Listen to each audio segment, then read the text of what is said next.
কালকের থেকে exam guys, পড়তে বসে পড়েছে। কালকের থেকে এক্সাম, তুই কি পারবি? সারা বছর না পড়ে পরীক্ষার আগের দিন যদি পড়তে বসে তাহলে কি পারবে গাইস ও? কোথায় পরীক্ষা পড়েছে তোর?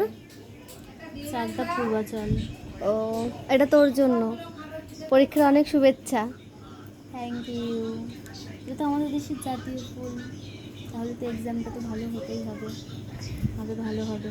সেটা দেখাই যাবে পরীক্ষার রেজাল্টে, তাই না গাইস? ভালো হবে। পারবি তো? হ্যাঁ, তোমরা সবাই একটু প্রে করো যাতে আমি ভালোভাবে এক্সামটা দিতে পারি। খুব টেনশানে আছি এক্সামটা নিয়ে। এক্সামটা একবার হয়ে যাক, পুজোর মজা কাকে বলে দেখিয়ে দেবো গাইস। ঠিক আছে, চলো টাটা। হ্যাঁ, এই এক্সামের জন্য আনন্দ করতে পারছি না, মানে পুজো পুজো পুজো আসছে, সেই মজাটা হচ্ছে কিন্তু সেটা প্রকাশ করতে পারছি না। একবার এক্সামটা হয়ে যাক, তারপরে পুজোর মজা হবে, প্রকাশ করতে পারবো আনন্দটা। ঠিক আছে, চলো টাটা।